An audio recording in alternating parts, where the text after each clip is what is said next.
Queens, if your job is costing you your peace, it's too expensive.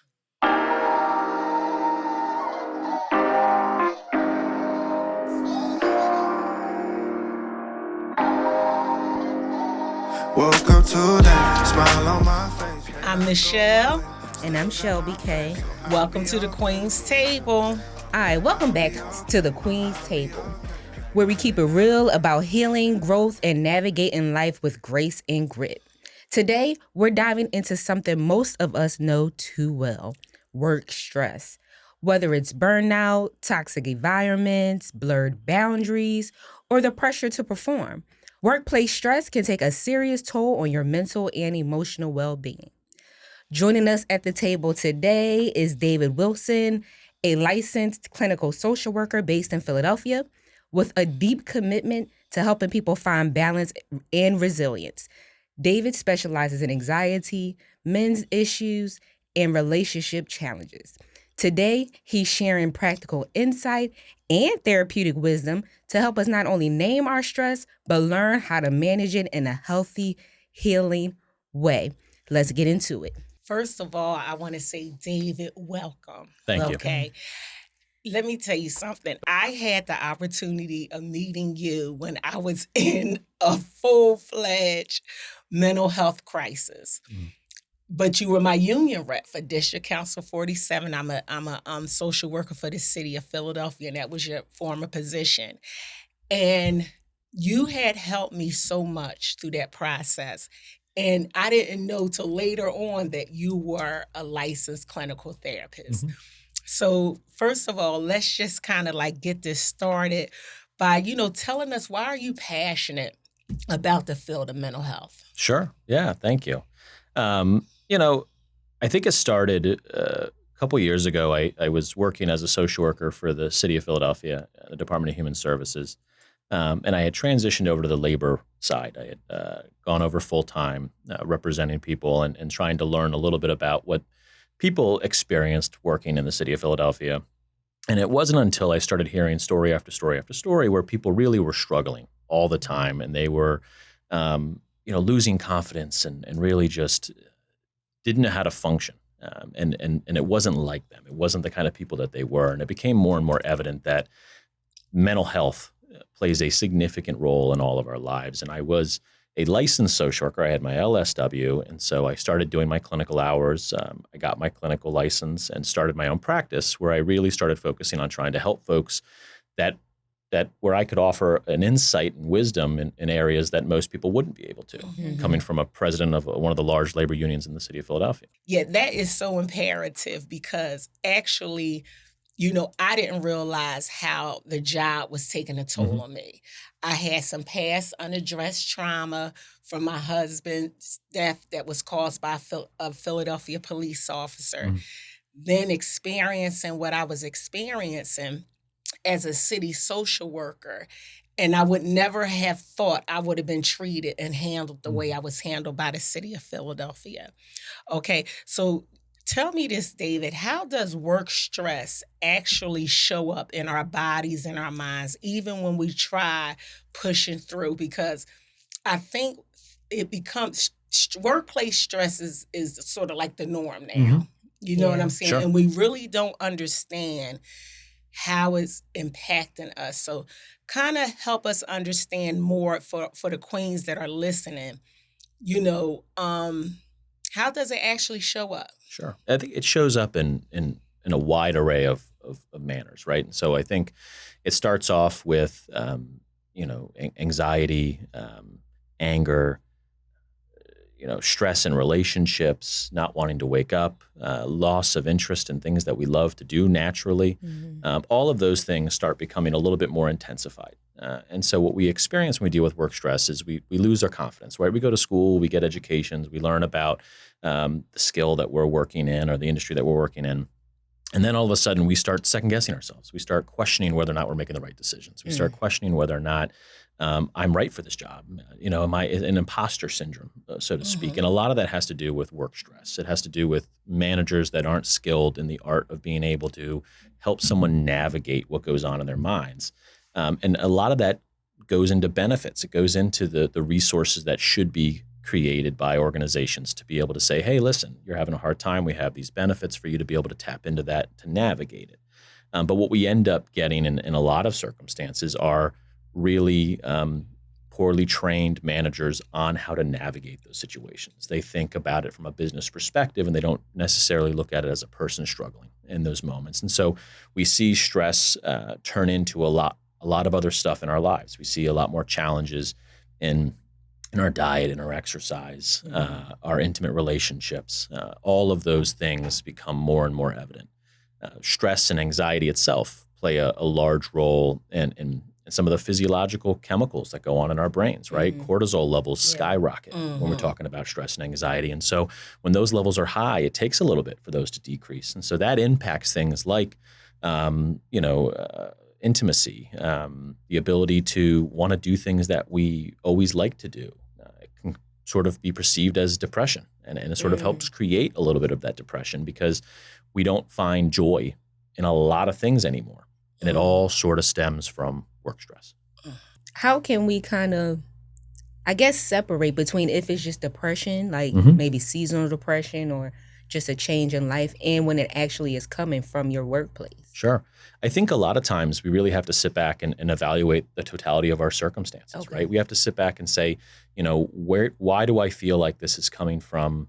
Is it coming from work? Is it coming from something like seasonal depression, or it's dark out all the time? And now I'm also experiencing work stress during the middle of December, right? And so when you talk about those kind of, combination situations, there's a lot of great therapists that are out there that are willing to help people pick apart the differences and help them expose and shed light on, hey, this is depression, or this is anxiety, or it's both, right? And so sometimes we can determine it ourselves by just doing a little self-reflection, a little meditation, a little bit of a self-review of what we got going on within us.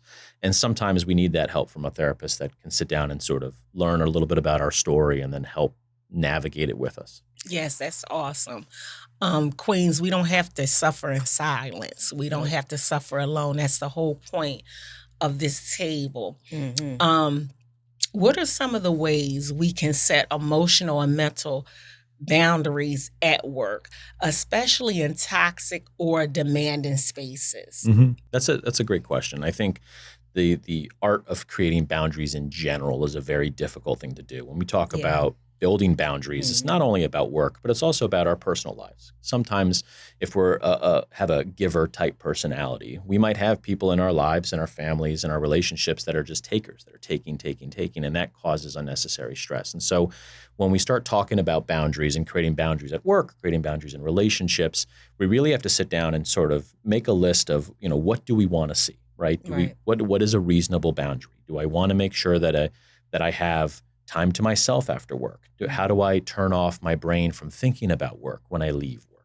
How do I find ways to take the breaks that I have and not necessarily feel guilty for them, or take the leave time that I have and not necessarily feel guilty for them? So, a lot of jobs have paid time off. If you work for the city, there's a little bit more paid time off than some of the private sector organizations, but nonetheless, that it's meant for you to take. And so when you take a sick day, you take a sick day. You do stuff that brings you joy. You do stuff that allows you not to think about work. Right. And so it starts with trying to make a little bit of a list of hey, what are the boundaries that I would like to create? What is the life I would like to see? Do I want to end work at 5 and not think about it after 5 and then pick it back up at 8 o'clock the next morning, so that we don't think about things at 6 o'clock in the morning or 2 o'clock in the morning if we wake up. And so it starts with sort of making that list, trying to determine what lifestyle, what life we want. And a lot of that is that self-meditation, that self-reflection about how is it impacting me? How is it creating a negative dynamic? And therapy is so crucial. Somebody to help you work through those dynamics. One of the things I have realized during my challenges, you're talking to friends, you're kind of sharing some things with, people and it's just, you're not getting anywhere because you're not really talking to anyone that can kind of help you identify what's going on and come up with a strategy plan. And that is really the benefit of therapy. Somebody, a partner to help you navigate through the process. It's so much I didn't realize was bothering me until I started therapy. Yeah, You know what I'm that's saying? true. I was thinking I was handling it. Yeah. Sure. And I remember when this was during the worst time, I was talking to Shelby and I said, well, when I get to my next therapy appointment, I'm going to talk to them about this. And Shelby said, no, Mom, talk to them about why you are suppressing so much. I didn't even look at myself as a person that's suppressed. I Sure. did. But during that time, so many things came up Yeah. that I never talked about Sure. or dealt with. You know what I'm saying? And so, it was therapy that kind of helped me kind of take one step at a time. Yeah. One of the things I'm laughing now because another thing I need y'all to know, Queens, is that David, we also discovered during this that we were actually at Widener University together. We were actually in the same classes, and he pulled it up on the phone because we didn't even know during this whole process we were in the same. Yep. We were 2020 graduates from Widener University's MSW program together, and we didn't realize that until. I went through this situation, and that is so amazing. So, Wait, before you go on to the next question, because you mentioned PTO, and I was actually at my job. I'm not even gonna put my job out there, but I was listening to some of the managers talk and how, they put these things in place. Like we get free, I think like up to 8 free therapy visits that they're paying for, but then that's before your insurance, Sure. so you can do whatever. They have those things in place like leave of absence and all of those. But it's like, especially with their leadership, it's almost frowned upon to take the leave. So like they put these things in place, but then they kind of look down at you when you finally say, hey, I need to step back and reevaluate some things or just take some time off. How do you think people could navigate, I guess, because I guess it is some people that kind of abuse that time. You know what I'm saying? So how can they navigate when they're just, I'm going to just get a doctor's note and do whatever I want to do for the summertime? Or when it's like something that's actually needed. Does that make sense? It does. No, it Okay. does. And I think it starts with that continuous education in a lot of the workplaces that exist out there, right? And so it starts with managers being more and more aware that this time is important, that it's meant for those purposes, and that, the slightest comment or negative look when someone is requesting this time carries a lot of weight. It goes a does, long way, yeah. especially when we're talking about wanting to use our time. And so I have found working with a lot of my clients in the private sector that a lot of managers weaponize the people in utilizing PTO by basically indicating, hey, like, you want to use this time, that's fine, but you're not performing well, and making people feel guilty for utilizing the time that they have allotted to them. Yeah. And so a lot of it is an education piece. I think as we see mental health being moved to the forefront in a lot of ways through insurance companies and through the media and just around all the crises we see going on around us, I'm hoping that it will also seep into the workforce and allow some of these managers to understand, hey, this is impactful. You need to let people utilize the time, right? They're more employees are more effective when they are refreshed, when they've utilized the time to take care of their own stuff. When you make them feel guilty for utilizing it, they're not 100% and trying to do what they need to do to get better to be able to go back to work. And so tapping into their benefits and utilizing their benefits is a prime way of getting the most out of an employee.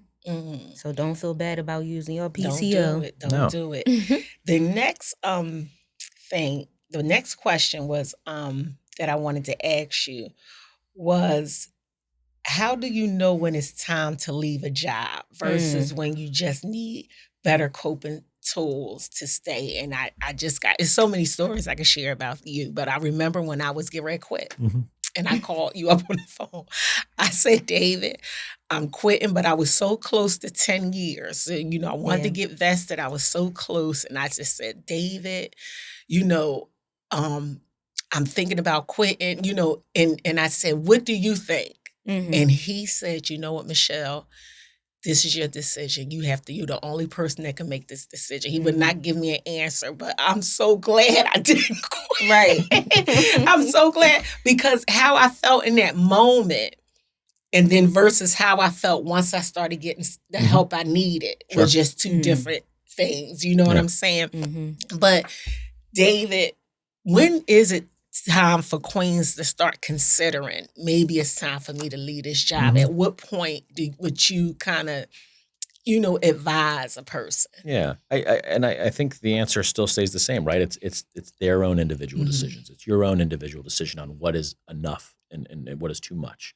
And a lot of times how we can get to that answer is through finding a great therapist and having that conversation. When we talk to our family and friends, they're vested in wanting us to feel great, wanting us to feel better. And so they're going to give opinions to try to make us feel better. They're going to give their opinions and try to help us navigate the situations.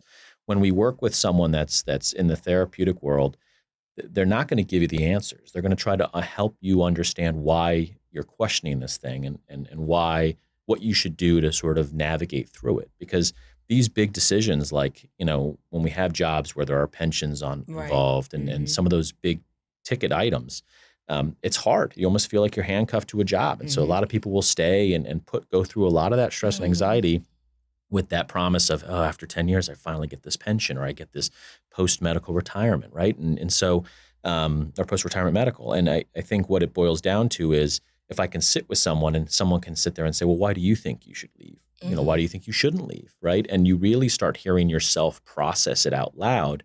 We're able to really come out of it and make a decision that's the right decision for us because we made it and we weren't necessarily influenced by family or friends. We were literally talking to someone that just wanted us to help process it out loud. Right. So do you think it's possible to move around in a company rather than just leave? Absolutely. I think there are areas that exist in certain companies that are a little rougher or a little more toxic than others. I think sometimes a change of scenery is a great way of being able to navigate work stress or work anxiety. Speaking for myself, I was the president of Local 2187, one of the very large locals within the city of Philadelphia, representing the city of Philadelphia workers for many years. And it came to a point where I knew that I had those signs of burnout. I had stress. I had anxiety. I was working a lot. I have a young daughter at home. And so I wanted to make that change. And so I did move within District Council 47 to a new role where now I manage the health and welfare benefits on behalf of all District Council 47 members. And so I'm able to use my expertise and be able to continue to service members and be there as a voice and let people call and vent, but I can help them with referrals. I can help ensure that they have those benefits. They're educated about the benefits they have, like 8 free sessions for therapy or, hey, are you struggling to meet a therapist through this company? Call me. I'll find one for you. Or do you need a doctor? Let me help you navigate where to find a good PCP. So, I think moving around companies is a great way of being able to sort of change the scenery, change the circumstances, and then continue to assess, hey, is this company as a whole good for me, or was it just that current situation? Okay. I've had a lot of women report to me that, they may have met a therapist and they just felt like it wasn't a connection, And so what should women, when they go to therapy, because I feel like I don't necessarily what should I look for? What should, because you may know what you're talking about, but I don't want to, should we feel a connection? I want to know what should we look for when identifying a therapist? No, it's funny you ask that question because I think about that sometimes when people go shopping for a therapist. They might just go to Psychology Today, which is like the giant listserv for all therapists that exist in all major cities. And 9 times out of 10, the way you shop for a therapist is you click, a gender you might want, a language they may speak, an insurance they may take, in person or virtual, depending on the kind of circumstances. And then you filter them down to a list of I don't know how many. And then you start looking at faces. You're just looking at people's profile faces. True. And it's almost like a dating dynamic. You're looking at people saying, can I get along with this person? Can I sit across from this person for an hour, look at their face, and then let me read a little bit about their profile? And so a lot of it is, I need to find someone that I can feel comfortable with. It may not be someone in my neighborhood. It may not be someone that is the same religion as me or the same background as me. But if I can sit in a room for 45 minutes to an hour and I can tell them my whole entire story and I don't feel judged, I don't feel weird, I feel better, I walk out with weight off my shoulders, then I found someone that is beneficial to my healing process. Right. And so a lot of times it starts with those 15-minute consults. Every therapist offers usually a 15-minute phone consultation. you sort of want to gauge it off that. It's almost like that's your speed dating for a therapist, right? 15 minutes to ask them questions, see how they ask you questions, see how they interact with you. And from there, you're able to gauge, hey, is this someone I'm willing to give a shot to? And at the end of 1 or 2 sessions, if you don't feel like it's a good fit, find another one. Right. There's a lot of great therapists out there. Not every therapist is for every person. Not every person's for every therapist. Sometimes it's about a mix and match. But when you find that right person, you can continue to work with them. The possibilities are endless. Wow. Awesome. Awesome. That's good. One of the things I love about, when I visited your website, is that, you highlighted the work you do with men, okay? And that is, I know in our community, men in therapy, definitely the numbers aren't the same as the women. So what are some of the challenges, not in so much working with men, but encourage the queens if they have men that they know need therapy, but what are some of the challenges that men are dealing with that maybe the queens don't know about? Yeah, I think there's a lot, right? I think there's a lot of societal expectations, a lot of societal demands upon men. And I think sometimes a lot of that is breaking down those barriers, right? When we talk about men seeking therapy, a lot of times it's not, I can take care of it myself, right? I got this. I've gotten this far in life. I don't need someone to tell me what I'm doing. But I think when you look at therapy, you need to sort of look at it like going to a primary care doctor, right? We go to our doctor once a year or how many, whatever frequency we go to a doctor to get blood work and check to make sure we're healthy, check to make sure we're physically functioning the way we should be physically functioning right now in our lives. A mental health therapist is the same way. Sometimes our mental health needs to be checked in on. It needs to be taken care of, needs to be strengthened, needs to be navigated a little bit. And that may only be a couple months, that may be a couple years, that may be a whole lifetime, right? Only each individual can determine that. But a lot of times when we see men reach out and they're trying to navigate things, a lot of it is these intense pressures that exist out in the world that are put on men. Sometimes it's, that I need to be the provider, that I need to work, I need to be present, I need to be healthy, I need to be fit, I need to look good, I need to do all these things. I need to be masculine. I need to be able to, portray a certain type of whatnot. And a lot of times that can be not who that person is, or they don't know how to do that, or they haven't had that role model. And so they're reaching out trying to say, what do? I feel like I'm going through a little bit of an identity crisis. And so it's trying to sometimes pull apart or peel apart that onion and try to understand, hey, why do you feel this way? And really navigate it. And sometimes people, specifically men that reach out, they find great benefits in being able to talk to someone that it's not going to come back out. It's not going to be divulged out in the community, right? It's not going to be spoken out in public. It's a private, safe space where someone can talk about their thoughts, feelings, and emotions, help navigate it, and then walk right out and get right back to their normal duties and not necessarily feel like they have that heavier weight on their shoulder. Yeah. Yes. So, David, I know you work in like the Philadelphia area, but if someone does want to reach out to you, what's the best way for them to get in contact with you? Yeah, I have a Psychology Today profile. I have a website. People can reach out to me via email through any of those platforms. Okay. I am licensed in New Jersey. I'm a licensed clinical social worker in New Jersey and in Pennsylvania, so I'm able to work in both those states, both in person or virtually. So I have a physical office that I see folks in person, and I also see people virtually. So okay. And we'll make sure that information is up and connected to this episode. That's it for today's episode, and what a powerful one it was. If no one's told you lately, your peace matters more than any paycheck. Work should never cost you your worth, your well-being, or your identity. Huge thank you to David for reminding us that healing is possible, even in high-pressure environments.